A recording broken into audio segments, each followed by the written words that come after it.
நோக்கி ஜெபிப்போமாக. நல்ல இயேசு சுவாமி, இந்த வார்த்தைகள் உண்மை உள்ளவைகள். இந்த வார்த்தையின் மூலமாக எங்களோடு கூட பேசுங்க, எங்களை உடைங்க, எங்களை உருவாக்குங்க, என்னையும் மறைத்துக் கொள்ளுங்க. இயேசுவின் நாமத்தினாலே வேண்டிக் கொள்கிறேன் பிதாவே, ஆமென். ஊருல இயேசு சாமின்னு யாரோ வந்திருக்காங்களாம்.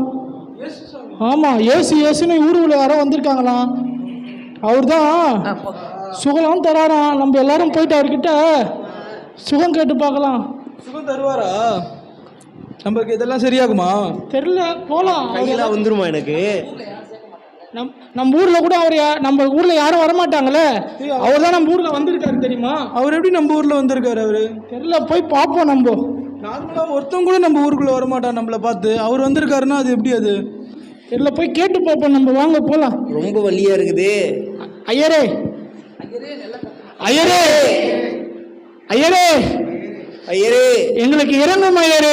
ஆமா ஐயரே, நாங்க முடியாம இருக்கா ஐயரே, எங்களை சொஸ்தமாக்கும்.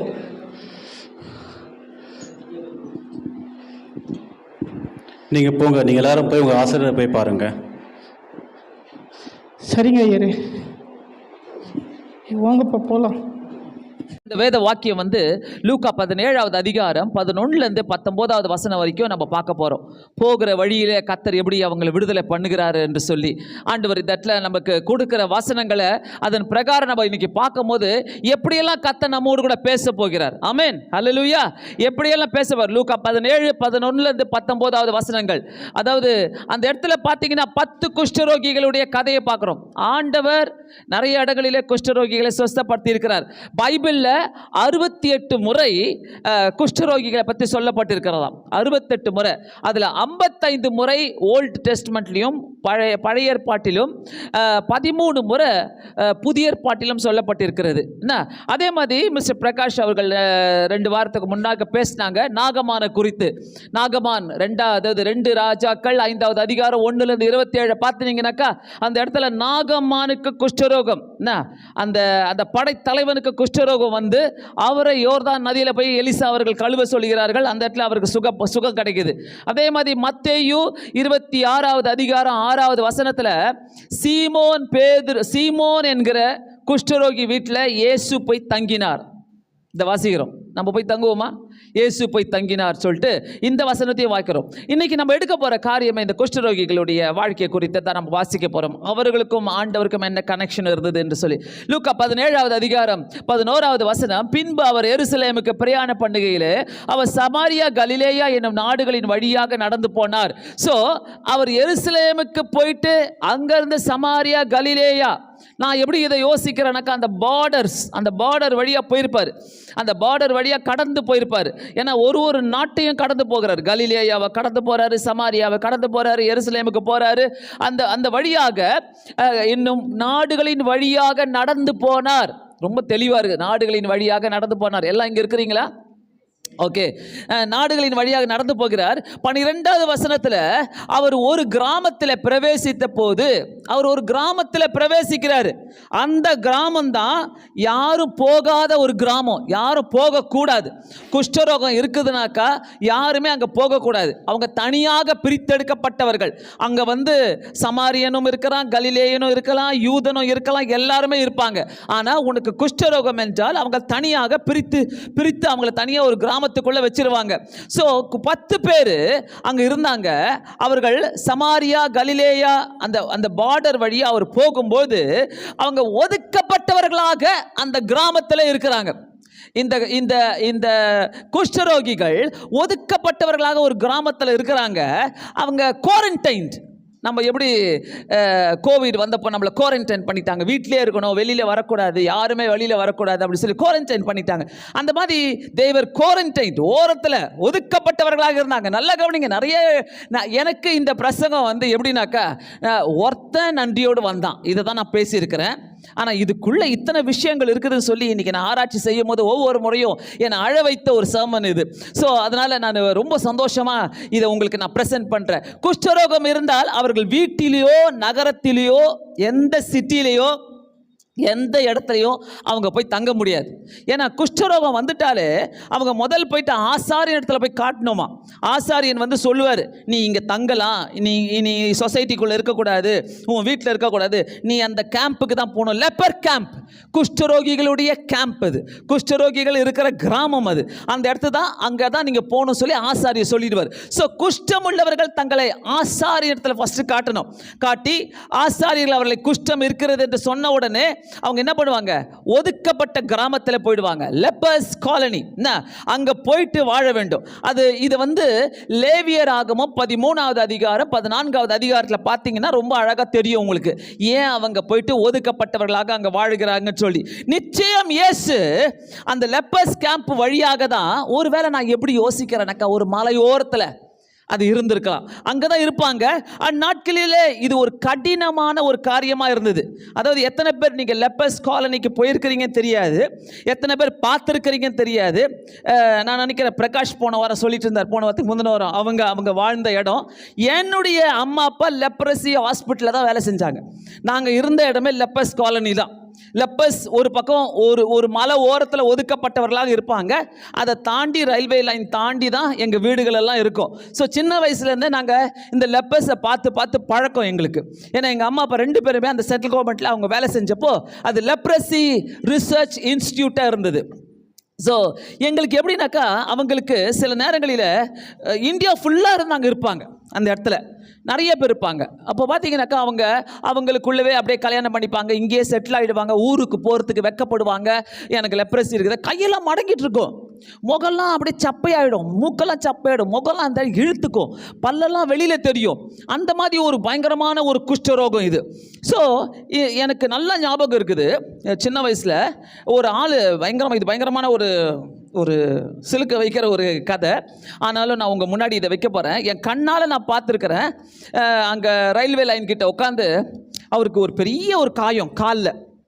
அந்த காயத்தை ஒரு குச்சி எடுத்து, ஆழமாக இருக்குது அந்த காயம், அதை எடுத்து இப்படி நோண்டிட்டு இருக்கிறார்.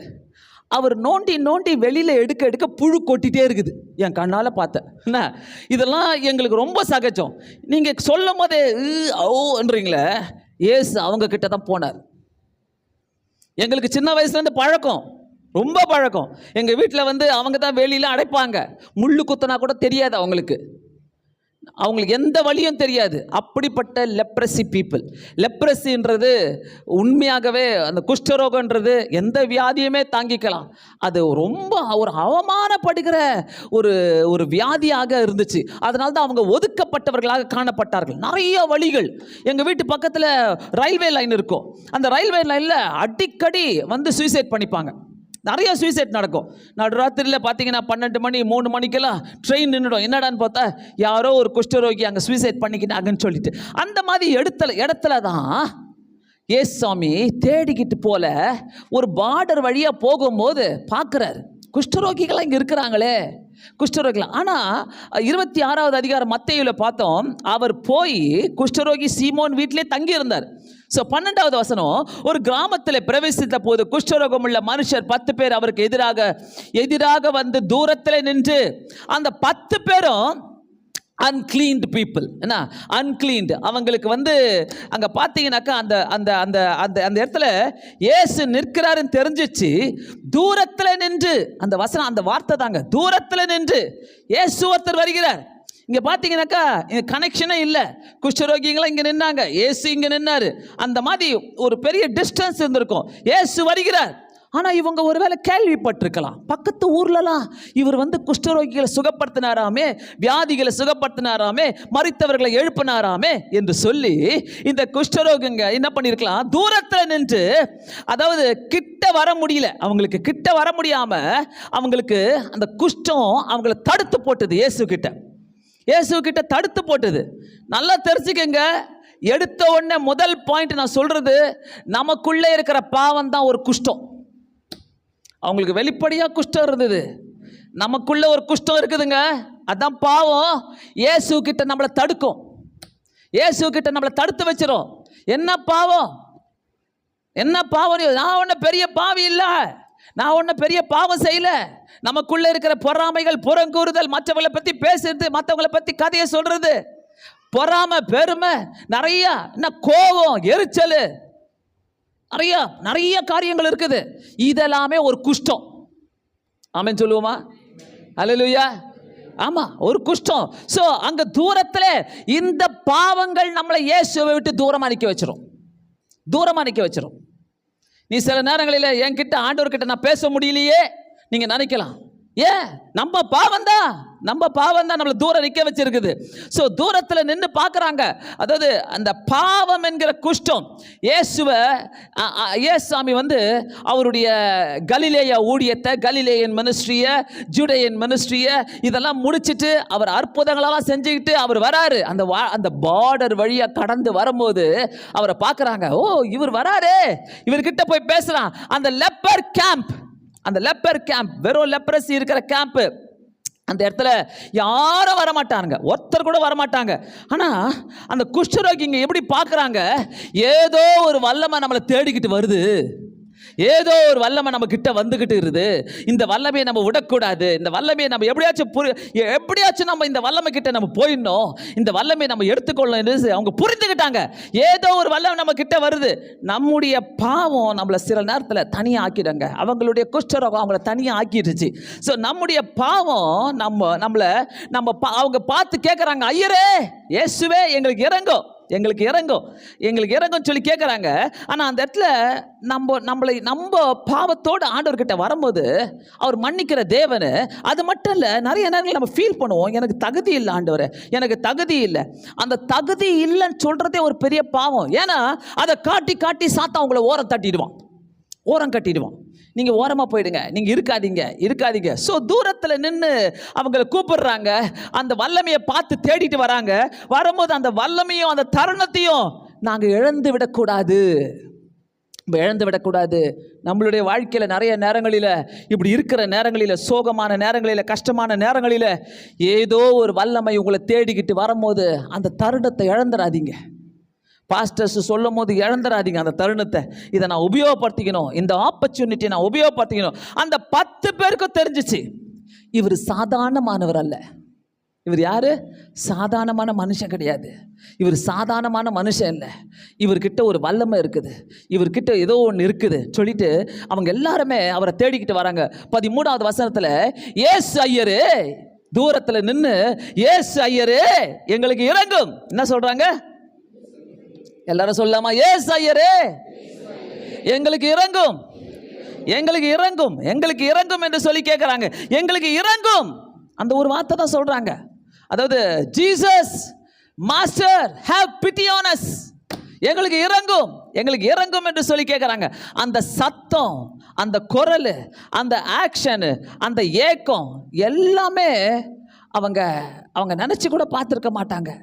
நம்ம போயிட்டு கூப்பிடலாம், எவ்வளோ சத்தமாக கூப்பிட முடியுமோ அவ்வளோ கூப்பிடலாம். நம்மளுக்கு அப்படி தான் இருக்கும்ல, நிறைய நேரங்களில் நம்ம தேவைகளில், நம்மளுடைய கஷ்டங்களில், நம்ம துன்பங்களில் யாரையாவது பார்த்து கூப்பிடலாமே. யாராவது உதவி செய்ய மாட்டாங்களா? இந்த இடத்துல தான் இயேசுசாமி அவங்களுக்கு வராரு. இறங்கும். அவர்களுக்கு தெரிஞ்சிச்சு, உலகத்தில் நம்மளுக்கு இறக்கம் காட்ட யாரும் கிடையாது, சமுதாயத்தில் நம்மளை பார்த்து கொள்ள யாரும் இறங்க மாட்டாங்க, குடும்பம் நமக்கு இறங்காது. So they believed in Jesus. அவங்களுக்கு யாரும் கிடையாது, சமுதாயம் நம்மளை பார்த்து இறங்காது, கூட பிறந்த சொந்த பந்தங்கள் இறங்காது. ஐயோ பாவம், சரி பாவம், பார்த்துக்கலாம், எதனா வேணும்னா சொல்லு, நான் பார்த்துக்கிறேன், நான் செய்கிறேன். இந்த வார்த்தையோட, இந்த நோட்டோட சொந்த பந்தங்களோ சமுதாயமோ நம்மளை விட்டு கடந்து போயிடும். ஆனால் நம்மளுக்கு ஒரு கஷ்டம் வரும்போது அவரை நோக்கி இறங்கும். ஐயரே எங்களுக்கு இறங்கும். இந்த வார்த்தை என்னை அதிகமாக தொட்டுச்சு, அதிகமாக. ஒவ்வொரு முறையும் நான் ஜெபிக்கும் போது, நேற்று இதை உட்காந்து நான் எழுதும் போது, ஐயரே இயேசுவே இறங்கும். நம்ம கேட்க வேண்டிய வார்த்தை இது. யாராக இருந்தாலும், எப்படி இருந்தாலும், எந்த சூழ்நிலை இருந்தாலும் ஆண்டவர் நம்மளை அவர் நோக்கி நம்ம கூப்பிடணுங்க. ஏன்னா they believed in Jesus, the divine compassion. அவருடைய இரக்கத்துக்கு அவங்க, அந்த டிவைன் கம்பேஷன், அந்த அவருடைய இரக்கத்துக்கு அவங்க ஏங்குனாங்க. எங்க மேல இறங்கும், நீங்க மட்டும் தான் செய்ய முடியும். அங்கே அவர் கூட நிறைய பேர் இருந்திருப்பாங்க, அவங்க பேரெல்லாம் சொல்லி கூப்பிடல. அந்த இடத்துல அவங்க கூப்பிட்டது, ஐயா இயேசுவே, ஐயரே எங்களுக்கு எங்களுக்கு இறங்கும். உங்கள் சூழ்நிலையில் அப்படி தான் கூப்பிடுங்க ஆண்டவரை. மனுஷனை கூப்பிடாதீங்க, ஃபோன் பண்ணி வாய சீக்கிரம் வா, ஓடி வா, கூப்பிடாதீங்க. இயேசுவே, ஐயரே, எங்களுக்கு இறங்கும். இயேசு மட்டும்தாங்க. இப்போது இவரை விட்டால் வேறு வழியே இல்லைன்னு சொல்லிட்டு அவங்களுக்கு தெரிஞ்சிருச்சு. அவர் தான் சுகப்படுத்துகிறவர். ஏன்னா அவங்களுக்கு நல்லாவே தெரியும், Jesus as the capacity to heal. அவருக்கு தான் அந்த கெப்பாசிட்டி இருக்குது, வேறு யாருக்குமே இல்லை. ஜீசஸ்க்கு மட்டும்தான் அந்த கெப்பாசிட்டி இருக்குது. So they recognised him is not only a healer but he has the compassion. அவர் சுகப்படுத்துகிறவர் மட்டுமல்ல, அவருக்குள்ள இரக்கமும் இருக்கிறது. ஆமென், அல்லேலூயா. ஆண்டவர்கிட்ட நம்ம என்ன கேட்போம்? ஆண்டவரே என்னை சுகப்படுத்துங்க, என்னை சுகப்படுத்துங்க, என்னை சுகப்படுத்துங்க. பட் அவர் இறங்குகிற தேவரும். அதுக்கு தான் அவங்க முதல் வார்த்தையே இயேசு ஐயரே இறங்கும் என்று கேட்குறாங்க. இயேசு ஐயரே. ஸோ தே ரெக்கக்னைஸ்ட் அவருடைய இரக்கத்தை அவங்க பார்க்குறாங்க. அவர் இறங்குகிறவர் என்று இவரை விடக்கவே கூடாது. நான் சொல்கிறேன், ஒரு தடவை உங்களுக்கு இறங்கின இயேசுவை வாழ்நாள் முழுதும் விடாதீங்க. அன்னைக்கு இறங்கினாரு, இன்னைக்கு என்னத்துக்கு எனக்கு தேவையில்லை. அவர் தேடிட்டு போக வேண்டிய ஒரு சூழ்நிலை வந்துடும், அவர்கிட்ட போக வேண்டிய சூழ்நிலைகள் வந்துடும். அதனால் அன்னைக்கு இறங்கினாருன்னு சொல்லாதீங்க. அன்னைக்கு தான் இறங்கினாரு, பார்த்து பாரு. அவருடைய இறக்கம் நம்மளுக்கு டெய்லி தேவை, ஒவ்வொரு நிமிஷமும் தேவை. சபையே அறிந்துக்கொள், உன்மேல இரக்கம் காட்ட ஒருவர் உண்டு, உன்மேல் இரக்கம் காட்ட ஒருவர் உண்டு. ஆமென் சொல்லுவோமா? உன்மேல் இரக்கம் காட்ட ஒருவர் உண்டு. இன்னைக்கு காலையில் உங்களை பார்த்து சொல்றாரு, என் மேல இரக்கம் காட்ட ஒருவர் உண்டு ஐயா, என் மேல இரக்கம் காட்ட ஒருவர் உண்டு. அவரை விட்டு விட்டாதீங்க. ஏன்னா ஒரு வார்த்தை அவர் சொன்னா போதும், அவர் எல்லா கஷ்டத்தையும் நீக்க வல்லவராக இருக்கிறார். வியாதியாக இருக்கட்டும், விக்கனமாக இருக்கட்டும், பண கஷ்டங்களாக இருக்கட்டும், தொல்லையாக இருக்கட்டும், என்ன இருக்கட்டும், இயேசுவே இறங்கும் சொல்லி கூப்பிடும் போது அவர் இரக்கம் காட்டுகிற தேவனாக இருக்கிறார். ஆனால் மறக்காதீங்க, நம்ம அவர் இரக்கம் காட்டுகிறவர் மட்டும் இல்லை, அவர் சுகப்படுத்துகிறவரும். அவருடைய தழும்புகளால் நம்ம குணமாகுகிறோம். ஆமென். அவருடைய தழும்புகளால் குணமாகிறோம். என்னைக்குமே அவரை விட்டுடாதீங்க, என்னைக்குமே அவரை விட்டுட்டு போகாதீங்க. யாரையோ நம்பி போயிடாதீங்க, யாரையோ நம்பி அப்படியே வாழ்ந்துடாதீங்க. இயேசு மட்டும்தான் உங்களுக்கு தேவை. வாழ்நாள் ஃபுல்லாகவே இயேசு மட்டும்தான் தேவை. இயேசு தான் நம்மளை உருவாக்கினவர், இயேசு தான் இந்த உலகத்தில் கொண்டு வந்தவர். இயேசுடைய இரக்கம் தான் நமக்கு தேவை. ஆமென், அல்லேலூயா. 3 காரியங்களை நான் இங்கே பார்க்குறேன். அந்த குஷ்டரோகிகள் விசுவாசித்தார்கள். 3 காரியங்கள், அவங்க விசுவாசத்துக்கு காரணம் 3 காரியங்கள். Number 1 they believed in the compassion of Jesus. அதாவது இரக்கமுள்ளவர் என்று அவர்கள் விசுவாசித்தார்கள். ஆமென். கர்த்தர் இரக்கமுள்ளவர் பேசிடக்கூடாது, அவர் இரக்கமுள்ளவர் என்று விசுவாசித்தார்கள். ஆமென். அவர் இரக்கமுள்ளவர். 2வது காரியம், இயேசுவிடம் சுகப்படுத்துகிற வல்லமை உண்டு. they believed in the healing power of Jesus. ஹalleluya. ஆமா, அவர் சுகப்படுத்துகிறவர். எத்தனை பேர் நம்புறோம் அவர் சுகப்படுத்துகிறவர்? ஜெபம் பண்ணிக்கிட்டே இருங்க. உங்களுக்கு ஒரு வியாதி இருக்குதா, அதை கொத்தி ஜெபம் பண்ணிக்கிட்டே இருங்க. அவருடைய தழும்புகளால் தான் நம்ம சுகமாகிறோம். Healer, he is a healer. amen, he is a healer. amen. They believed in the healing power of Jesus. அந்த 3வது காரியம், அவர் மகத்துவம் உள்ளவர், மகத்தான காரியங்களை செய்வார். They believed Jesus is a superior to them. superior God. amen. மகத்துவமுள்ள தேவன், மகத்துவமான காரியங்களை செய்கிறவர் என்று விசுவாசித்தார்கள். இந்த 3 அவங்களுக்குள்ள இருந்ததுனால தான் அவங்க இயேசு கிட்ட வந்து பேச முடிஞ்சிச்சு. நம்ம இயேசு கிட்ட பேசுகிறோம்னாக்கா இந்த 3 நமக்குள்ளே இருக்கணும். அவரை விசுவாசிக்கணும், அவருக்கு இரக்கம் இருக்குது நம்பணும், அவர் மகத்துவம் உள்ளவர் என்று சொல்லி நம்பணும். அந்த அவர் 10 பேரும் இயேசு ஐயரே எங்களுக்கு இறங்கும் என்று கூப்பிட்ட உடனே இயேசு என்ன செஞ்சார்? இயேசு ஐயரே எங்களுக்கு இறங்கும் சொன்னாரு. இயேசு என்ன பண்ணாரு? 14th verse, 14வது வசனம், அவர் அவர்களை பார்த்து, நீங்கள் போய் ஆசாரியருக்கு உங்களை காண்பியுங்கள். அவர் அவர்களை பார்த்து, இயேசுவே கூப்பிடும் போது இக்னோர் பண்ணிட்டு போற தேவனே இல்லை. வேலையை பார்த்துன்னு போ சொல்ற தேவனே கிடையாது. மனுஷன் சொல்லுவான், மனுஷன் ஒரு தடவை உனக்கு நீ கேட்கும் போது கெஞ்சும் போது மனுஷன் வந்து சொல்லுவான், நான் பார்த்துக்கிறேன். 2வது தடவை நீங்க சொல்லும் போது டைம் இல்லை. 3வது தடவை சொல்லும் போது போனை கூட எடுக்க மாட்டாங்க.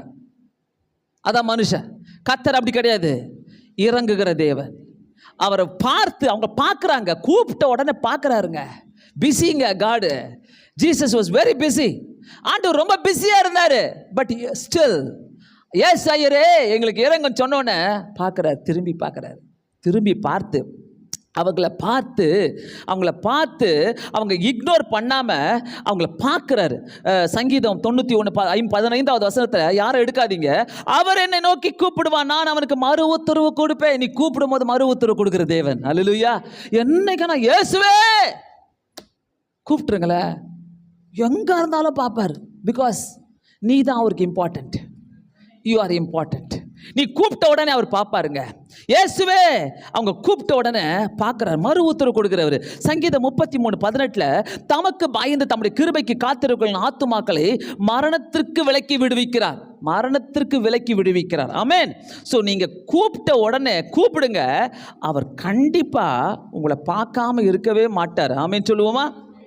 ஸோ 14வது வசனம், நீங்கள் போய் ஆசாரியருக்கு காட்டுங்கள் என்று சொன்னார். ஏன் அவர்களை பார்த்து அவர் சொல்லியிருக்கலாம்ல, வந்து கேட்குறாங்க, நீ ஏசாயரே எங்களை சுகப்படுத்தணும். அவர் ஒரு வார்த்தை சொல்லியிருக்கலாம், பி ஹீல்ட், நீங்கள் சுகமாவீர்களாக. ஏன்னா அந்த பெண்கள் வந்து தொடுறாங்க, 12 வருஷமாக இருக்கிறவங்க பார்த்தோன்னே உன் விசுவாசம் உன்னை ரட்சித்தது சொல்லி சுகப்படுத்தி அனுப்பிடுறாரு.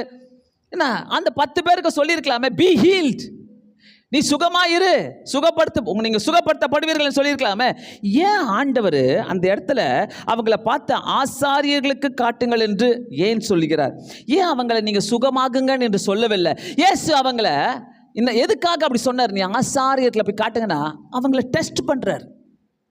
ஆமென். அவங்கள டெஸ்ட் பண்ணுறாரு. என்ன? அவங்களுடைய விசுவாசத்தையும் கீழ்ப்படிதலையும் டெஸ்ட் பண்ணுறாரு. ஆமென். சில நேரங்களில் நம்ம கூட அப்படி தான் இருக்கிறோம்ல. ஆண்டவர் அதாவது அது யாரையோ சுகப்படுத்தி இருக்கிறாரு. அவங்க நினச்சிருக்கலாம், எங்களை சுகப்படுத்தலாமே, இவர் சொல்லியிருக்கலாமே, பி ஹீல்டு, நீ சுகமாகுன்னு சொல்லியிருக்கலாமே. ஆனால் இந்த இடத்துல ஆண்டவர் ஏன் அந்த வார்த்தையை சொல்லலைனாக்கா, ஆசாரியத்தில் போய் காட்டுங்கன்ட்டார். நம்ம அந்த 10 பேராக இருந்திருந்தா நம்ம என்ன செஞ்சுருப்போம்? இவர் யாரையோ சுகப்படுத்தி இருக்கிறாரு, நம்ம கேட்டால் மட்டும் இப்படி சொல்லிட்டு போகிறாரு, நம்மளுக்கு மட்டும் எதுவுமே செய்யலை, நம்மளை மட்டும் இவரை மகத்துவம் உள்ளவர்ன்றோம், இவரை விசுவாசிக்கணும்னோ வயிறு எரிஞ்சு ஒரு 10 குறைய சொல்லிட்டு போயிருப்போம். இவரை நம்பி வந்தால் இவர் செய்கிறாரா பற்றியா? இதாங்க மனுஷன் புத்தி. நான் கர்த்தர் வந்து அவங்கக்கிட்ட சொல்லும் போது அவங்க எந்த வார்த்தையும் பேசல. ஆண்டவர் ஒரு வார்த்தை சொல்லுகிறார் என்றால் முதலாவது நம்ம செய்ய வேண்டியதை விசுவாசத்தோடு கீழ்ப்படியணும். ஆண்டவர் சொல்றார், நிறைய நேரம் சொல்றாரு, உங்களுக்கு நிறைய நேரம் சொல்றாரு. நேரம் வந்து சொல்லுத உங்கள் போதகர்கள் மூலமாக சொல்றாரு. ஆண்டவர் நிறைய பாடல்கள் மூலமா சொல்லுவாரு, நிறைய காரியங்கள் மூலமா உங்களுக்கு சொல்றாரு. கேட்குறோமா? கீழ்ப்படுகிறோமா? செய்கிறோமா? எப்படி இருக்குது? அதாவது அவங்களுடைய கீழ்ப்படுதலையும் அவங்களுடைய விசுவாசத்தையும் அவர் என்ன பண்றாரு? டெஸ்ட் பண்ணி பார்க்குறாரு. ஒரு வார்த்தை சொன்ன உடனே அவங்க என்ன பண்றாங்க? போறாங்க. ஒன்றும் சொல்லல. நம்மளுடைய வாழ்க்கையில் ஆண்டவர் எதெல்லாம் சொல்லும் போது கீழ்ப்படினோம், விசுவாசிக்கணும், மூவ் ஃபார்வர்ட், போயிட்டே இருங்க. 14வது வசனத்தில் பாருங்க, அவர்களை பார்த்து நீங்கள் போய் ஆசாரியர்களுக்கு உங்களை காண்பீங்கள் என்றார். அந்தபடியே அதுக்கு முன்னாடி எந்த வார்த்தையும் இல்லை. அவங்க போல, அவங்க முனவிக்கிட்டு நின்னாங்க, அவங்க குறை சொல்லிக்கிட்டு நின்னாங்க, எந்த வார்த்தையும் இல்லை. நீங்களும் நானும் செஞ்சுருப்போம். ஆனால் அங்கே அந்த 10 குஷ்டரோகி இங்கே எதுவுமே செய்யலை. அந்தபடியே அவங்க என்ன பண்ணுறாங்க? போயிட்டு அந்தபடியே without any question, without any doubt, எந்த கேள்வியும் இல்லை, எந்த சந்தேகமும் இல்லை. உங்கள் சூழ்நிலையில் உங்களுக்கு எதிராக இருக்கலாம், உங்கள் சூழ்நிலைகள் எதிராக இருக்கலாம். ஆண்டவரே இந்த சூழ்நிலையை என்னால் கையாள முடியல, குழப்பமான சூழ்நிலையாக இருக்கலாம், மேற்கொள்ள முடியாத புரியாத புதிராக இருக்கலாம். பட் கர்த்தர் உங்களிடம் பேசும்போது, ஏதோ ஒன்றை செய்ய சொல்லும் போது, will you take it as a God's word? will you take it as a God's promise? ஆண்டுடைய வாக்குத்தத்தமா ஏற்றுக்கொள்வீங்களா? ஆண்டுடைய வார்த்தையாக ஏற்றுக்கொள்வீங்களா? ஆண்டவர் பேசும்போது ஆண்டவர் சொல்றாரு, விசுவாசிக்கணும், கீழ்ப்படியணும், போ, அந்தபடியே அந்தபடியே கர்த்தருடைய வார்த்தையாக ஏற்றுக்கொள்ளணும். நம்ம கர்த்தருடைய வார்த்தையாக ஏற்றுக்கொள்ளணும். இதை செய், இது ஊழியக்காரங்களுடைய வாயிலிருந்து வந்திருக்குது, ஆண்டவர் இந்த வார்த்தையை அனுப்பி இருக்கிறார் என்று சொல்லும் போது நம்ம ஏற்றுக்கொள்ளணும். ஆண்டவரே, இந்த வார்த்தையை நாங்கள் ஏற்றுக்கொள்கிறோம். அதை ஒரு ஆசீர்வாதமான வாக்குத்தத்தமான வார்த்தையாக ஏற்றுக்கொள்ள வேண்டும். ஆமென். அதாவது நிறைய பேர் சொல்லுவாங்க, வேணாம் நம்ம என்ன பண்ணலாம், அந்த 10 பேருக்குள்ள யாருன்னா சொல்லியிருக்கலாம், வேணா என்னது எங்க ஆசாரியத்தில் போக சொல்றாரு. ஏன்னா குஷ்டரோகம் வந்துட்டு நம்ம போய் ஆசாரியத்தில் ஃபர்ஸ்ட் சொல்லணும். அந்த ஆசாரியன் சொல்லுவார், நீ போய் அந்த அந்த லெப்பர் கேம்பில் அந்த கிராமத்தில் தனியாயிருன்னு சொல்லிட்டு. ஸோ இந்த இடத்துல பார்த்தீங்கன்னாக்கா அவங்க என்ன பண்ணுறாங்க, அந்தபடியே ஏசாவை பார்த்துருப்பாங்க. பார்த்த உடனே அவர் சொல்லியிருப்பார், போங்க ஆசாரியத்தில் காட்டுங்க. அப்படியே திரும்பியிருப்பாங்க. ஆசாரியத்தில் போக சொல்கிறாரு, சரி போகலாம். ஒருவேளை அங்கே நினச்சிருக்கலாம் ஆசாரியர்கிட்ட ஏதோ இருக்குது போல, அங்கே தான், அதனால தான் அங்கே போக சொல்கிறாரு. ஆனால் இயேசு சொல்லும் போது அதில் ஒரு ரகசியமான அற்புதம் உண்டு. அல்லேலூயா. ஒரு ரகசியமான அற்புதம். ஃபெய்த், பிலீவிங் இன் ஜீசஸ் வந்து அவங்கள டெஸ்ட் பண்ணுறார். அவங்க விசுவாசத்தை டெஸ்ட் பண்ணுறார். இன்னைக்கு காலையில் நம்முடைய விசுவாசம் எப்படி இருக்கிறது? ஆண்டவர் கேட்குற, நம்முடைய விசுவாசம் எப்படி இருக்கிறது? எந்த சூழ்நிலையாக இருந்தாலும் கர்த்தர் சொன்னாரா, விசுவாசத்தோடு கால் எடுத்து வைங்க. கர்த்தர் சொன்னாரா, அப்படிப்பட்ட விசுவாசத்தை கர்த்தர் அங்கீகரிப்பார். அங்கீகரிப்பார். விசுவாசத்தோடு நான் கால் எடுத்து வைக்கிறேன் ஆண்டவரே, நான் விசுவாசத்தோடு, நான் திரும்பி பார்க்குற மாதிரி இல்லை, நீ உங்கள் வசனத்தின் பிரகாரமே நான் செய்கிறேன், உங்கள் வார்த்தையின் பிரகாரமே செய்கிறேன்.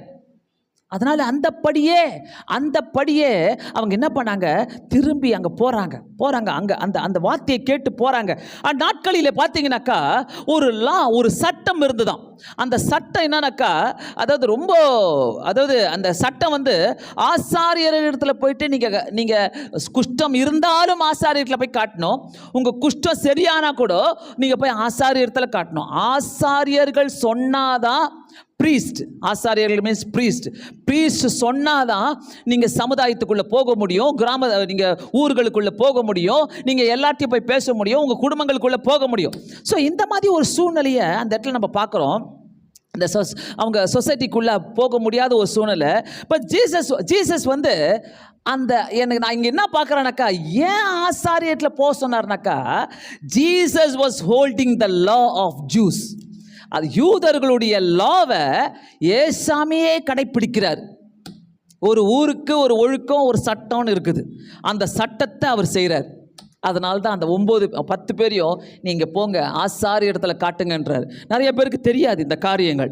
ஏன்னா அவங்க அந்த சட்டம்னு ஒன்று இருக்குது, ஆசாரியத்தில் காட்டிட்டு தான் அவங்க ஊருக்குள்ளே போகணும் அப்படின்னு சொல்லிட்டு நீங்கள் ஆசாரிய இடத்துல போங்கன்னு சொல்லிட்டு அந்த இடத்துல இயேசுவ ஒரு ஒழுங்குமுறையை கடைப்பிடிக்கிறார். ஒரு சட்டத்திற்கு கீழ்ப்படுகிற இயேசு கிறிஸ்து. ஆமென்.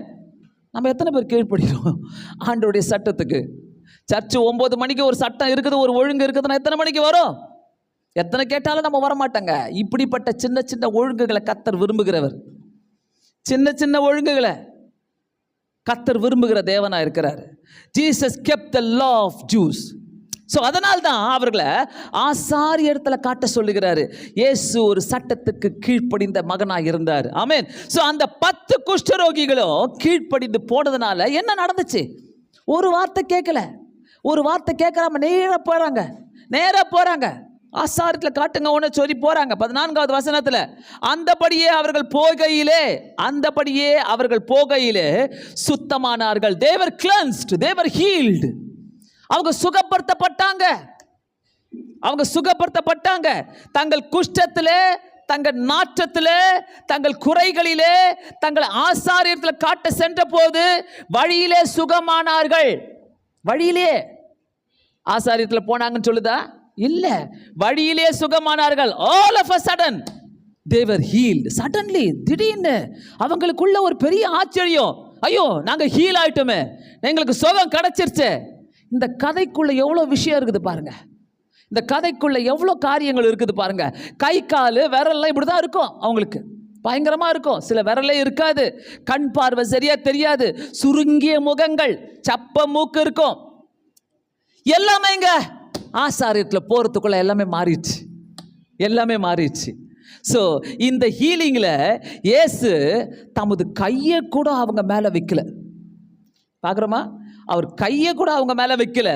இயேசு அவர்கள் பக்கத்துல கூட இல்லை. அவங்க சுகமாகும் போது அவர்கள் போகிற வழியிலே சுகமானார்கள். அவர் போகிற வழியிலே சுத்தமானார்கள். போகிற வழியிலே ஏசாமி அவங்க பக்கத்துல இல்லை, அவங்க மேல கையை வைக்கல, அவங்கள பார்த்து எதுவும் சொல்லல. ஆசாரியர்கள் போங்கன்னு தான் சொன்னாரு. ஆனா அந்த இடத்துல அவர்கள் போகிற வழியிலே சுகமானார்கள். நீ எங்க இருந்தாலும் சரி, எவ்வளவு தூரத்தில் இருந்தாலும் சரி, எந்த நாட்டில் இருந்தாலும் சரி, எப்படிப்பட்ட சூழ்நிலையில் இருந்தாலும் சரி, கீழ்ப்படிந்தா போதுங்க. உங்களையும் என்னையும் சுகப்படுத்த வல்லவர் அவர். ஆமென். எங்க இருந்தாலும், எந்த ஊரில் இருந்தாலும், எப்படி இருந்தாலும், ஆண்டவரை தேடி நம்ம போகும்போது, ஆண்டவரை தேடி நம்ம கூப்பிடும் போது, அவர் வார்த்தைக்கு கீழ்ப்படியும் போது ஹீலருங்க, அவர் சுகப்படுத்துகிற தேவனுங்க. அங்க இந்த 10 பேருமே குஷ்டரோகிகள். தேவர் மார்க்ட் இன் த சொசைட்டி. அந்த சமுதாயத்தில் இவங்க குஷ்டரோகிகள் என்று அவங்க குறி வைக்கப்பட்டவர்களாக இருந்தார்கள். யாரா இருந்தாலும் அவுட்சைடர்ஸ்.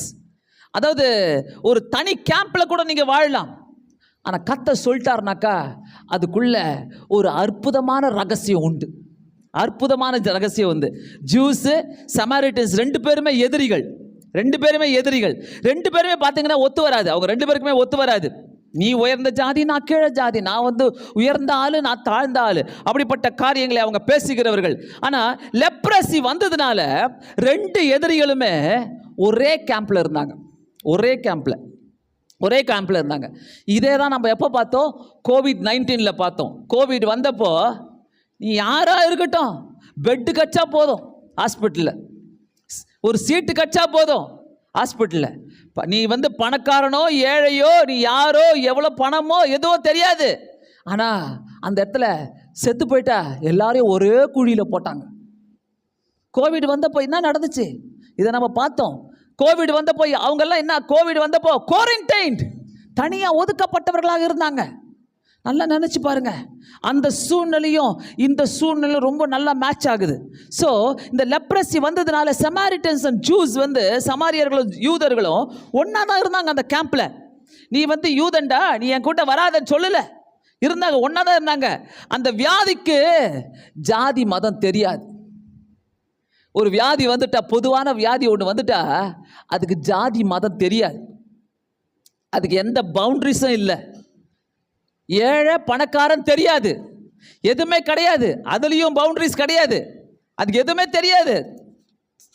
ஸோ குஷ்டம் சமாரியர்களுக்கும் யூதர்களுக்கும் வந்தது. சமாரியர்களும் யூதர்களும் ஒரே கேம்பில் தான் இருந்தாங்க. Outside of the community, outside of the society. எல்லாம் வெளியில தான் இருந்தாங்க.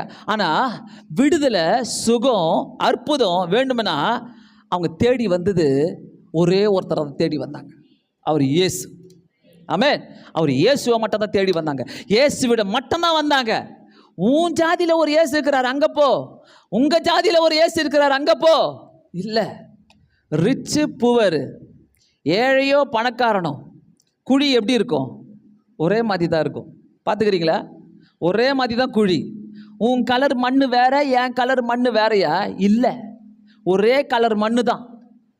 எல்லாருக்குமே 3 புடி எடுத்து போடுவாங்க. நீ இந்த உலகத்தில் பிறந்த, நீ உலகத்தை விட்டு போறன்னு சொல்லிட்டு 3 புடியை எடுத்து போடுவாங்க. எல்லாருக்குமே ஒரே மாதிரி தான் இருக்கும். இந்நாட்களிலே வீடுகள் வித்தியாசமாக இருக்கலாம், உன்னுடைய சமுதாயத்தில் நீ வித்தியாசமாக இருக்கலாம், எப்படி வேணா காட்டலாம்.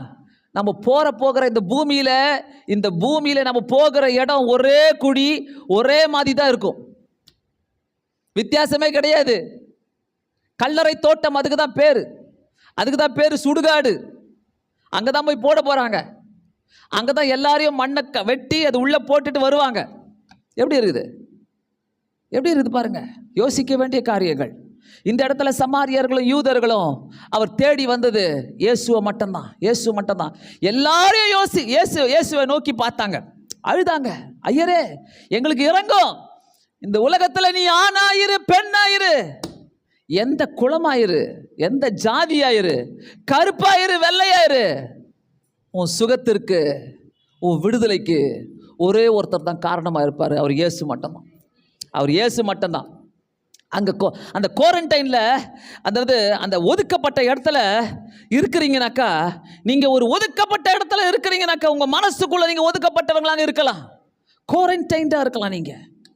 ஐயோ ஆண்டவரே, எனக்கு இவ்வளோப்பட்ட கஷ்டங்கள் இருக்குதே, நான் யார் ஆண்டவரே எப்படி தெரியலையே, என்னால் எல்லார்கிட்டையும் போக முடியாது, நான் எல்லார்கிட்டையும் போய் பேச முடியாது ஆண்டவரே, நான் தனிப்பட்ட ஆளாக இருக்கிறேன், நம்மளை பற்றி நிறைய குறைகள் நமக்கே. நான் இப்படிப்பட்ட ஆள் இல்லை, நான் அப்படிப்பட்ட ஆள் இல்லை, நான் என்ன பண்ணுவேன், நான் எது செய்வேன்? ஆனால் நான் சொல்கிறேன், உலகத்தில் யாராக இருக்கட்டும், நீ ஆணாயிரு பெண்ணாயிரு, நீ எப்படி ஆயிரு, கர்த்தர் என்ன திரும்ப சொல்கிறாரு, மாம்சமான யாவருக்கும் நான் தேவனாயிருப்பேன். அல்லேலூயா. மாம்சமான யாவருக்கும் நான் தேவனாயிருப்பேன். வந்த எல்லாருமே அற்புதத்தை அனுபவிச்சாங்க எல்லாருமே. அவங்கள பார்த்து சொல்ல, போங்க ஆசாரியத்தில் காட்டுங்க, போகிற வழியிலே சுகம் அடைந்தார்கள். அவ்வளோதாங்க, ஒன்றாக தான் இருந்தாங்க, ஆனால் ஒன்றா தான் சுகத்தை அனுபவிச்சாங்க. குஷ்டரோகிகள் ஒன்றா தான் இருந்தாங்க, ஒன்றா சுகத்தை அனுபவிச்சாங்க. நல்லா தெரிஞ்சுக்கங்க. ஆனால் 15வது வசனத்தில் நம்ம பார்க்கலாம், அவர்களில் ஒருவன் தன் ஆரோக்கியமானதை கண்டு திரும்பி வந்து உரத்த சத்தத்தோடு தேவனை மகிமைப்படுத்தினான். ஆமென், அல்லேலூயா. அவன் பாருங்க, சுகம் கிடைத்த உடனே யார்கிட்ட நேராக வரான்? ஆண்டவர்கிட்ட வரான். ஆண்டவர்கிட்ட வந்து அவர் எப்படி உரத்த சத்தமா ஐயரே எங்களுக்கு இறங்கும், இயேசுவே இறங்கும் சொன்னாங்களோ, அதே மாதிரி இங்க வந்து உரத்த சத்தத்தோடு என தேவன் சுகப்படுத்திட்டாரு, இயேசு என்ன சுகப்படுத்திட்டாரு. தேவனை மகிமைப்படுத்துறான். எங்க போனாங்க மீதி 9 பேர்? மீதி 9 பேர் எங்க? அந்த சுகம் கிடைச்ச உடனே மற்றவங்களாம் என்ன தெரியுமா நினைச்சிருப்பாங்க? பிரீஸ்ட் கிட்ட போலாம், இயேசு சொன்னார்ல, பிரீஸ்ட் கிட்ட போயிடலாம், வீட்டுக்கு போகலாம், எல்லாரையும் போய் பார்க்கலாம், சமுதாயத்துக்குள்ள போகலாம், ஃப்ரெண்ட்ஸை போய் பார்க்கலாம், புதிய இடங்கள்லாம் கட்டி வச்சிருக்கிறாங்க, புது பிரிட்ஜ் எல்லாம் கட்டி வச்சிருக்கிறாங்க, புது பார்க்கெல்லாம் கட்டி வச்சிருக்கிறாங்க, போகலாம், மாலுக்கு போகலாம், பார்க்குக்கு போகலாம், ஹோட்டலுக்கு போகலாம். இந்த ஆசை தாங்க அவங்களுக்கு வந்திருக்கும். சுகப்படுத்தினவரை போய் பார்க்கணுன்னு ஆசை வந்துடல, அந்த ஒருத்தனுக்கு தான் வந்துச்சு. இங்க போலாம், அங்க போலாம், இப்படி போலாம், அப்படி போலாம். அவங்க மனசுல கொஞ்ச நேரத்துல அந்த 9 பேருங்க, டேய் வாடா, சுகமாயிடுச்சுடா, சரியாயிடுச்சுடா, போலாம்டா, இன்னைக்கு நம்ம அங்க போய் நிப்போம் பத்தியா, அங்க போய் டீ குடிப்போம் பத்தியா, அங்க போலாம், அங்க போய் சாப்பிடுவோம் பத்தியா, அங்க போலாம், பார்க்குக்கு போலாம். அவங்க மனசுல இதுதான் ஓடுச்சு. யாரு செஞ்சாங்களோ அவங்க கிட்ட போயிட்டு தேங்க்யூ ஜீசஸ் சொல்ல மனசு வரல. ஆனால் ஒருவன் மாத்திரம் 15வது வசனத்தில் சந்தோஷத்தோடு ஆனந்த கண்ணீரோடு உரத்த சத்தத்தோடு ஆண்டவருடைய பாதப்படியிலே விழுறாங்க. 16வது வசனத்தில் அவருடைய பாதத்தருகே முகம் குப்புற விழுந்து 10 பேர்ல அந்த ஒருவன், 18வது வசனத்தில் பார்க்குறோம், அந்த அந்நியனேன்னு போட்டுக்குது. அந்த அந்நியனே ஒழிய மற்றொருவன் வரல. அந்த அந்நியனே 10 பேர்ல ஒருத்தன் தான் இயேசுகிட்ட வந்து அந்த சுகத்தை பெற்றுக்கொண்டவன். அங்க வந்து ஆண்டவர்கிட்ட பேசுறான், ஆண்டவர்கிட்ட தேங்க்யூ சொல்றான். அந்த அந்நியனை ஒழிய வேற யாருமே வரல. அவனுக்கு வேற எந்த சாய்ஸும் இல்லை அந்த நேரத்தில். ஏன்னா அவனுடைய சுகம் அவனுக்கு பெருசா இருந்துச்சு, அவனுடைய தேவை அவனுக்கு பெருசா இருந்துச்சு. அவன் மறக்கலை, இயேசுவை மறக்கலை, ஒரு நாளும் மறக்கலை. எந்த சாய்ஸும் அவனுக்கு இல்லைங்க. அவன் முன்னாடி வைக்கல. சுகத்தை கொடுத்தவர், விடுதலையை தந்தவர், என்னை கையேந்த விடல, என்னை தலைகுனியே விடல. அவரிடம் போய் அவன் பாதத்தருகே விழுந்தாங்க. அவருடைய பாதத்தருகே விழுந்தான். 16வது வசனத்தில் அவருக்கு ஸ்தோத்திரம் செலுத்தினான். அவன் சமாரியனாய் இருந்தான். அவருடைய பாதத்தருகே முகம் குப்புற விழுந்து அவருக்கு ஸ்தோத்திரம் செலுத்தினான். அவன் சமாரியனாய் இருந்தான் என்று நம்ம பார்த்துக்கிறோம். ஸோ இந்த இடத்துல நம்ம பார்க்க வேண்டிய காரியமே, நம்மளுக்கு வாழ்க்கையில் ஒவ்வொரு நாளும் நம்ம இங்கே வந்து நிற்கிறோம்ல, அதுக்கு தான் நான் சொல்லுவேன், ஆண்டவருக்கு தேங்க்ஸ் சொல்லுங்கள். இந்த ஒரு வாரம் உங்களை பாதுகாத்து கொண்டார்ல, இந்த ஒரு மாதம் பாதுகாத்து கொண்டார்ல, உங்களுக்கு தேவைகளை சந்தித்தார்ல, ஆண்டவருக்கு தேங்க்ஸ் சொல்லுங்கள், நன்றி சொல்லுங்கள். நீங்கள் விடுற மூச்சு வந்து அவர் நிறுத்திட்டார்னா 1 நிமிஷம் ஆகாது அதை நிறுத்துறதுக்கு. அவருக்கு தேங்க்ஸ் சொல்லுங்கள். இங்கே கையை வச்சு பார்த்தா தெரியும் நம்ம மூச்சு விடுறோம்னு சொல்லிட்டு, நம்ம இருதயம் துடிக்கிறது நமக்கு தெரியும். அவருக்கு தேங்க்ஸ் சொல்லுங்கள். நம்ம கை காலுக்கு நல்லா வேலை செய்யுது நமக்கு தெரியும். நம்ம எந்த கட்டையும் வச்சு நடக்கலை, எந்த காலில் எந்த ஷூவை போட்டுக்கிட்டு நடக்கலை. ஆண்டவருக்கு தேங்க்ஸ் சொல்லுங்கள். ஆண்டவரே நீங்கள் தான் எங்களுக்கு செஞ்சீங்க ஆண்டவரே. நல்லா கேட்டாங்க ஹேனிகா. அந்த கர்த்தருக்கு நம்ம என்ன செய்கிறோம்?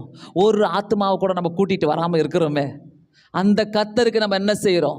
பிரியமானவர்களே, இறங்கிட்டாரு, நிறைய முறை இறங்கிட்டாரு கர்த்தர். எங்களுக்கு இறங்கும் ஆண்டவரே, எங்களுக்கு இறங்கும் ஆண்டவரே என்று கேட்ட போது நிறைய முறை இறங்கினார்.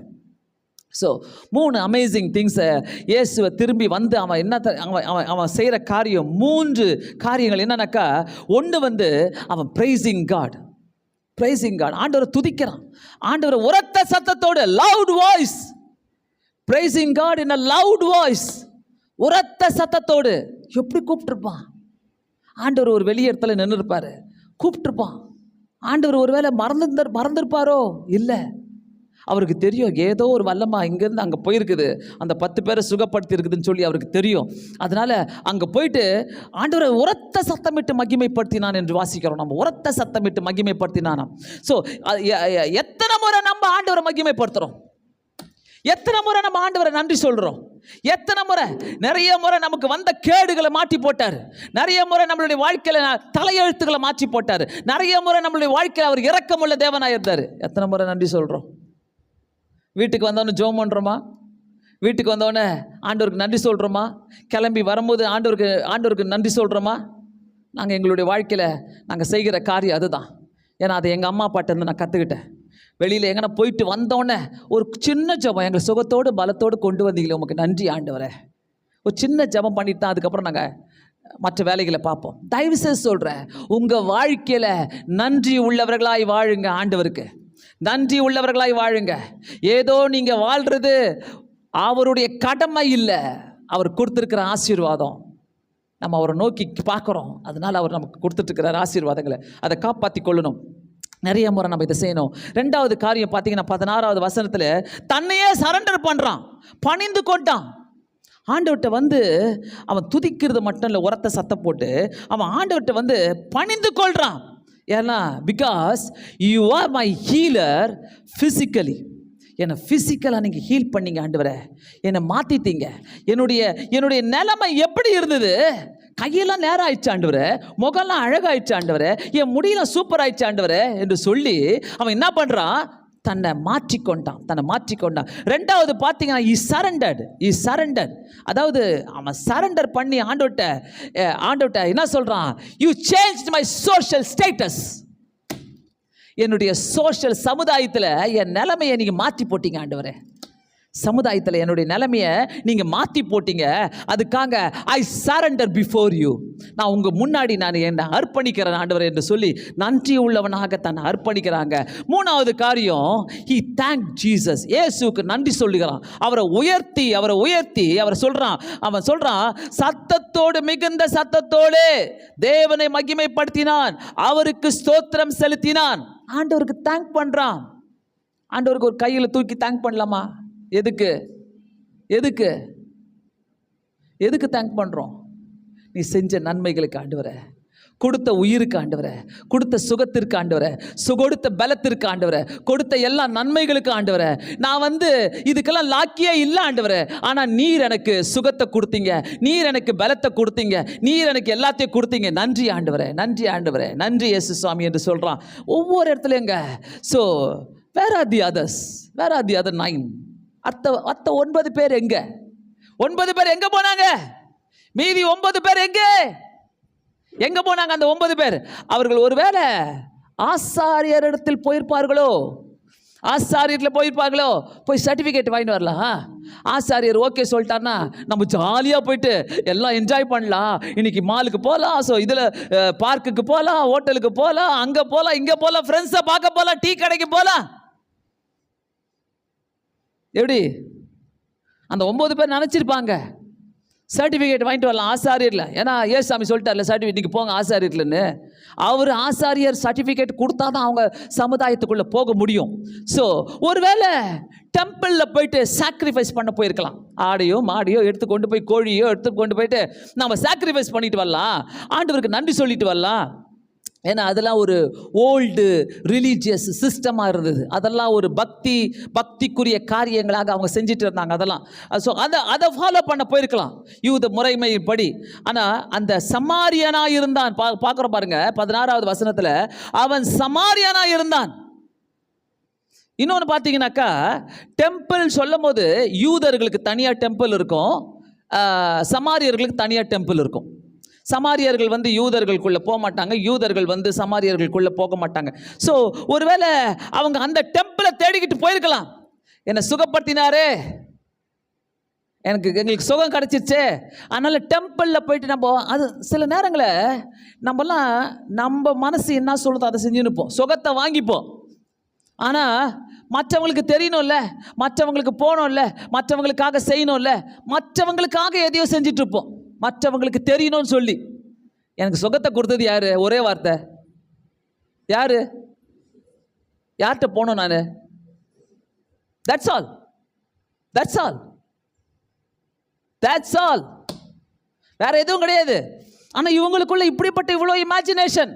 இவங்க கொடுத்தாங்க, அவங்க கொடுத்தாங்க, அந்த செஞ்சாங்க, இதை செஞ்சாங்க. அது அந்த காலம். இந்த காலத்தில் ஆண்டவர் நேராக வந்து உனக்கு எதுவும் செய்யலை.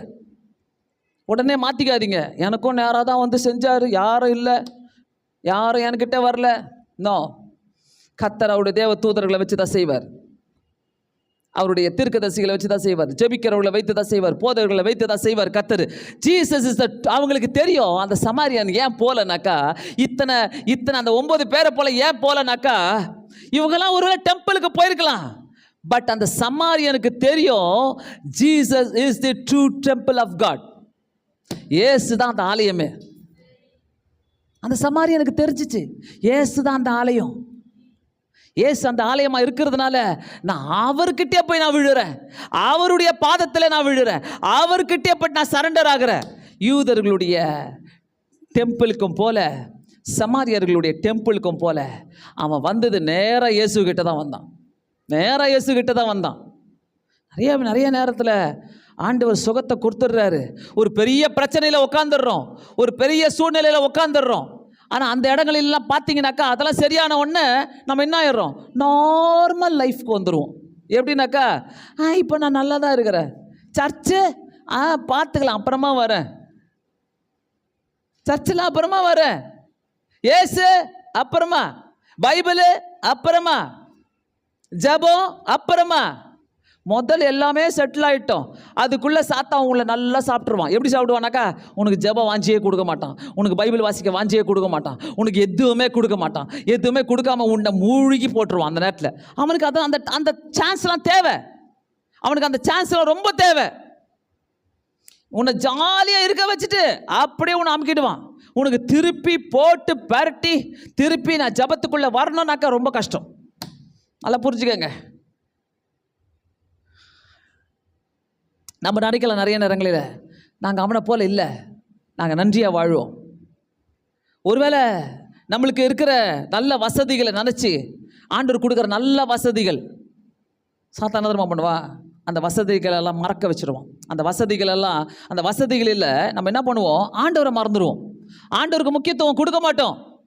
காதில் கூட போகாது, அதை பற்றி பேசினா கூட காதில் போகாது, தெரிஞ்சிக்கவும் மாட்டோம். ஆனால் அவனுக்கு தெரியும் இயேசு மட்டும்தான் என்னை ஹீல் பண்ணார், வேறு யாருமே கிடையாது. நான் போகிற வழியிலே எனக்கு சுகம் கிடச்சிச்சே. அந்த விசுவாசத்தை அவன் உறுதியாக பிடிச்சிக்கிட்டாங்க. அந்த 9 பேருக்குள்ள அது இல்லைங்க. இயேசுவிடம் வர எந்த ஜாதகம் தேவையில்லை, எந்த ரெக்கமெண்டேஷன் தேவையில்லை. இயேசுகிட்ட வர நீ நேராக வரலாம், ஏன்னா கர்த்தர் என் பட்சத்தில் இருக்கிறார், யார் எனக்கு எதிராக நிற்கக்கூடும்? கர்த்தர் என் பட்சத்தில் இருக்கிறார். அவனுக்கு அதை மட்டும் தான் தெரியுது. அந்த 9 பேரும் திரும்ப எப்படி வாழ்ந்தாங்களோ, எப்படி நார்மல் லைஃபுக்கு வந்தாங்க, என்ன பண்ணாங்கன்னு தெரியாது. ஆனால் அவங்க திரும்பி ஆண்டவர்கிட்ட வரல, நன்றி கெட்டவங்களாம் வாழ்ந்தாங்க. நிறைய பேர் இயேசுகிட்ட வருகிறோம், எதுக்காக வரோம்? நம்மளுடைய தேவைக்காக வரோம். இயேசுகிட்ட இன்னைக்கு எதுக்கு வந்திருக்கிறோம்? இன்னைக்கு எதனா சரியாகுமா? இன்னைக்கு எதனா சரிப்படுத்தி கொடுப்பாரா? இன்னைக்கு எதனா செய்வாரா? நம்ம வேலைக்காக வந்தோங்க, உயர்வுக்காக வந்தோம், சுகம் கிடைக்கட்டும் சொல்லி வந்தோம், பிள்ளைகளுக்காக வந்தோம், பிள்ளைகளுடைய திருமணத்துக்காக வந்தோம். அந்த 9 பேர் சுகம் கிடைச்ச உடனே அவங்க என்ன தெரியுமா சொன்னாங்க? Good bye Jesus, good bye. இன்னைக்கு எத்தனை பேர் இருக்கிறோம் இங்கே குட் பை சொல்கிறோம் ஆண்டவருக்கு? அன்னைக்கு செஞ்சார், 8 வருஷத்துக்கு முன்னாடி செஞ்சார், இப்போ செய்யவே மாட்டுறாரு. நீ நன்றி சொல்ல வந்தியா? நன்றியாக இருக்கிறியா ஆண்டவருக்கு? எத்தனை முறை நன்றி சொன்னோம்? நன்றி சொல்லிட்டே இருங்க. அடுத்த அற்புதத்துக்கு சேர்த்து நன்றி சொல்லுங்க. ஆண்டவரை நீங்கள் செய்வீங்க. பாய் ஜீசஸ் சொல்லாதீங்க, குட் பை ஜீசஸ் சொல்லாதீங்க. நம்ம இன்னைக்கு காலையில் எங்கே நிற்கிறோம்? அந்த 9 பேரில் நிற்கிறோமா? அந்த ஒருத்தரில் நிற்கிறோமா? நன்றி சொல்கிற ஒருத்தரில் நிற்கிறோமா? அந்த 9 பேரில் நிற்கிறோமா? 17வது வசனம் 17வது வசனம் அதில் பாருங்கள்.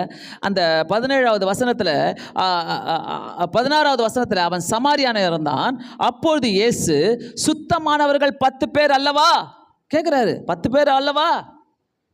10 பேர் தானே. சுகமானவர்கள் 10 பேர் தானே. என்ன பதில் சொல்கிறாங்க?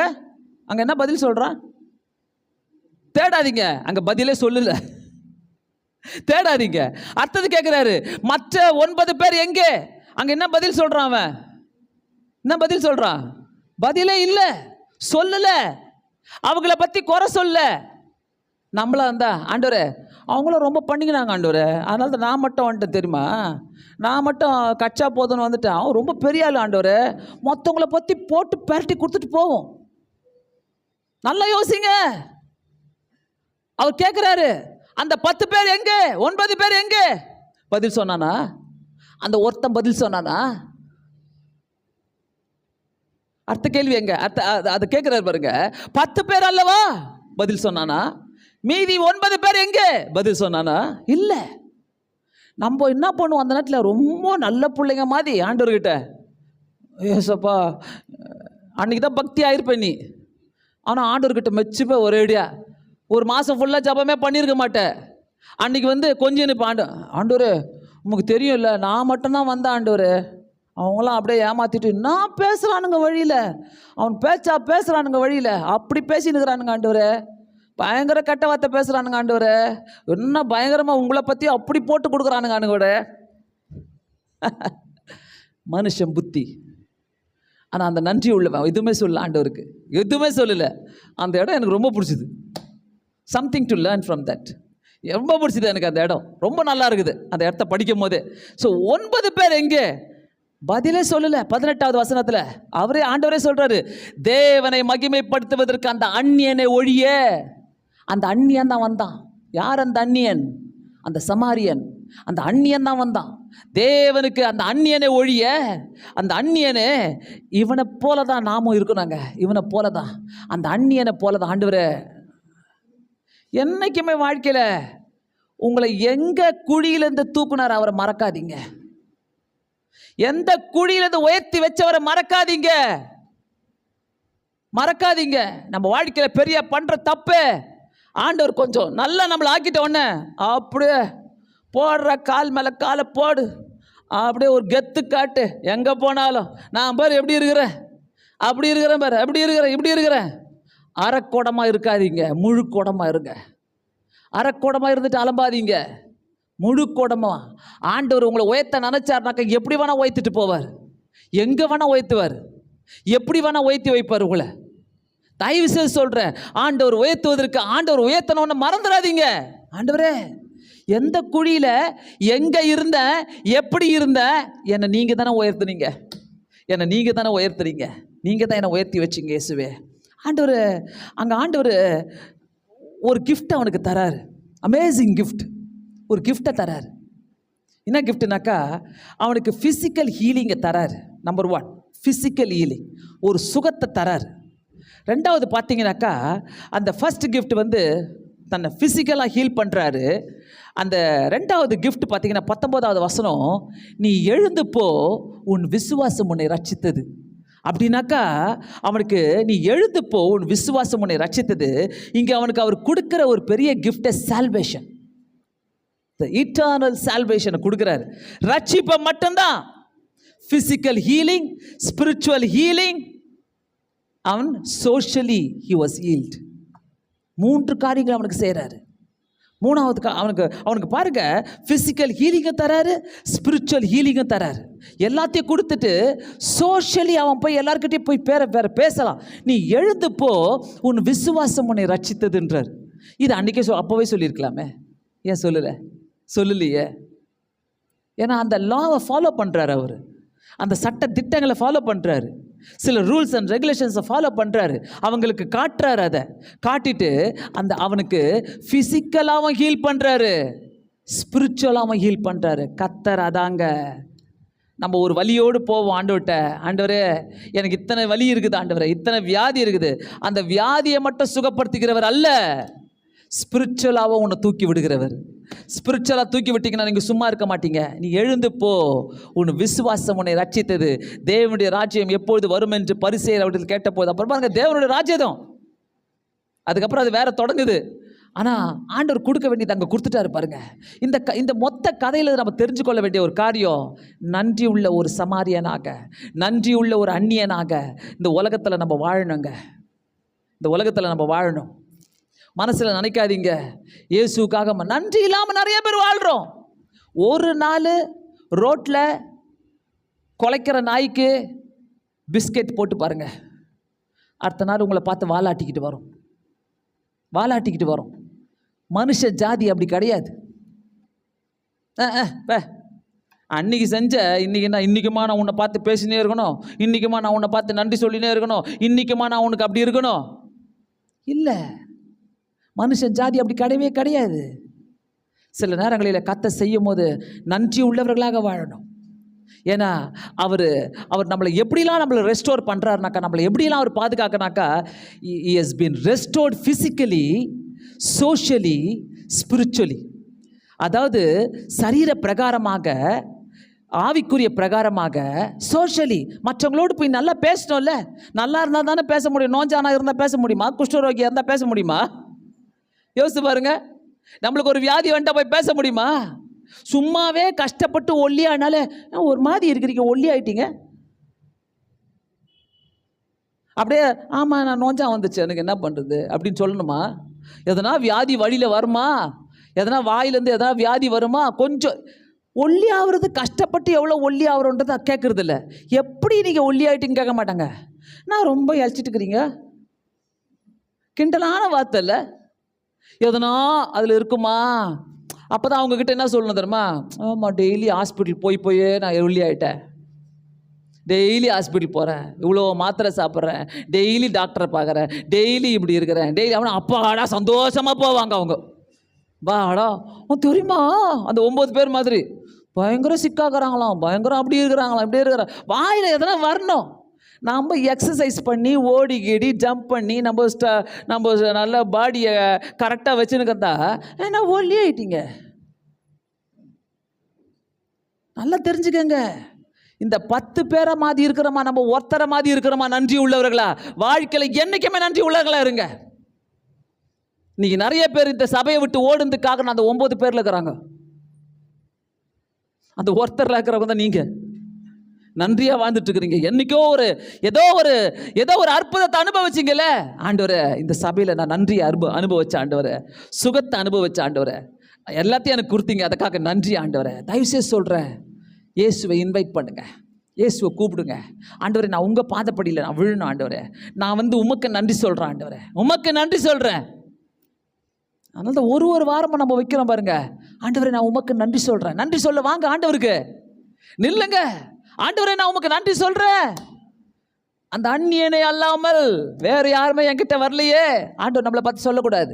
அந்த அந்நியனை அல்லாமல் கடைசியாக சொல்றான். ஆண்டவர் கடைசியா பாருங்க, பெரிய கிஃப்ட் கொடுக்குறாரு அவருக்கு. உன் விசுவாசம் உன்னை ரட்சித்ததுன்ட்டாரு. ரட்சிப்பை கொடுத்து அனுப்புறாரு.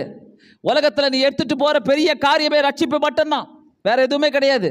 அந்த ரட்சிப்பு உனக்குள்ள இல்லைனாக்கா, என்ன ரட்சிப்புனா என்னது? ரட்சிப்புனா அது ஓரமாக இருக்கட்டும். அது எல்லாம் ரீல்ஸ் பார்க்கணும், எல்லா சினிமா பார்த்துக்கணும், எல்லாம் அதை பார்க்கணும், இதை பார்க்கணும், ஜாலியாக இருக்கணும், இப்படி இருக்கணும், அப்படி இருக்கணும். அது இல்லை ரட்சிப்பு. ரட்சிப்புன்றது உன்னை தனியாக காட்டும். உன் வார்த்தைகளே மாறும், உன் வாழ்க்கையே மாறும், உன் ஜபம் மாறும். நம்ம எல்லாம் ஒரு தனியாக கேம்பில் இருக்கிறோங்க. இன்னும் மாறல. பாவம் மட்டும்தான் கேம்ப் கிடையாது. தனியாக இன்னுமே பழைய காரியத்தில் தான் இருக்கிறோம் நிறைய பேர். மாறுங்க, தயவு செய்து மாறுங்க. பழைய காரியத்திலேருந்து வெளியே வாங்க. ஆண்டவர் எவ்வளோ புதுசை சொல்லி கொடுக்குறாரு. நீ இப்படி வாழ்ந்துக்கோ, அப்படி வாழ்ந்துக்கோ, அப்படி இரு, இப்படி இரு. இல்லை, எங்க அம்மா என்ன சொன்னாங்களோ, எங்க அப்பா என்ன செஞ்சாரோ, எங்க தாத்தா என்ன பண்ணாங்களோ, அதெல்லாம் நான் வச்சுக்கின்னு வீட்டுக்குள்ளே சாபமாவே இருக்கிறேன். அதை கேட்கல கர்த்தர். Change your camp. உங்க கேம்பை மாத்துங்க. அந்த கேம்புக்குள்ள இருக்காதீங்க. நான் குஷ்டரோகி கிடையாது. நான் உலகத்துக்கு பயந்துக்கிட்டு வாழ முடியாது. அவங்க ஏதாவது சொல்லிடுவாங்களோ, இவங்க ஏதாவது என்ன சொல்லிடுவாங்களோ, நான் எல்லாருக்கும் முன்னாடி போக முடியாது. அதை கேட்கல கர்த்தர். உனக்கு ரட்சிப்பை கொடுத்த கர்த்தர் உன்னை விடுதலையாக்க விரும்புகிறாரு. உனக்கு ரட்சிப்பை கொடுத்த கர்த்தர் உன்னை பேச வைக்கணும் என்று விரும்புகிறாரு. உனக்கு ரட்சிப்பை கொடுத்த கர்த்தர் அந்த ரட்சிப்பை இன்னொருத்தருக்கு நீங்க கொண்டு போன்னு சொல்ல விரும்புகிறாரு. கொண்டு போறோமா? எத்தனை முறை பாஸ்டர் சொன்னாங்க கீழ்படுகிறோமா? உன் வீட்டில் ஜெபத்தை செய்யு. எல்லாரும் வீட்டுக்கு வரவங்களை கூப்பிட்டு ஜெபம் செய்யு. வாரத்துக்கு ஒரு நாள் ஜெபம் வை. உங்க வீட்டில் செய்யறோமா? கர்த்தர் சொன்னாரு, ஆசாரியர் இடத்துல போ, உன்னை போய் காட்டு. போகையிலே விடுதலை கிடைச்சதுங்க. உங்க பாஸ்டர் சொல்லும் போதே செய்யுங்க. இதுதான் எனக்கு தேவை. நீ தனியா போய் உன் கேம்ப்ல உட்காந்துக்காத. தனியா போயிட்டு உனக்கு கேம்பை உருவாக்காத. தனியா போயிட்டு உனக்கு ஒரு கிராமத்தை உருவாக்காத. தனியா போயிட்டு உனக்கு ஒரு பவுண்டரிஸை போடாத. God wants you differently. உனக்கு ஒரு நன்மை செய்கிறாருனாக்கா கர்த்தர் நீ அதை பிரபலப்படுத்தணும்னு ஆசைப்படுறாரு. எல்லாருக்கும் போய் சொல்லணும்னு ஆசைப்படுறாரு. இதை தான் கர்த்தர் விரும்புகிறாரு. இப்படிப்பட்ட வாழ்க்கையை தான் கர்த்தர் கேட்குறாரு. ஞாயிற்றுக்கிழமையில் எதுக்குங்க வரோம்? ஆண்டவருக்கு எதுக்கு வரோம்? கடமைக்காக வருமா, இல்லை சும்மா வருமா? ஆண்டவர் ஒரு சட்டத்தை ஃபாலோ பண்ணாருங்க, ஒரு ஒழுங்குமுறையை ஃபாலோ பண்ணார் ஆண்டவர். சும்மா இல்லை ஆண்டவர். He knows the Jews law. ஆண்டவருக்கு தெரியும் நான் என்ன செய்யணும்னு சொல்லிட்டு. ஆசாரியர்கிட்ட போய் காட்டுங்கன்றார். அதனால தான் மறந்துடாதீங்க, கர்த்தருக்கு எவ்வளோக்கு எவ்வளோ நம்ம உண்மையா இருக்கிறோமோ, கர்த்தருக்காக நம்ம எவ்வளோக்கு எவ்வளோ வாழ்றோமோ, அந்த அளவுக்கு மாற்றங்கள் உண்டு. அந்த அளவுக்கு கர்த்தர் பெரிய பெரிய காரியங்களை செய்கிற தேவனா இருக்கிறாரு. கர்த்தர் உயர்த்த வல்லவராக இருக்கிறார். நீ கர்த்தருக்காக வாழ்ந்து பாரு.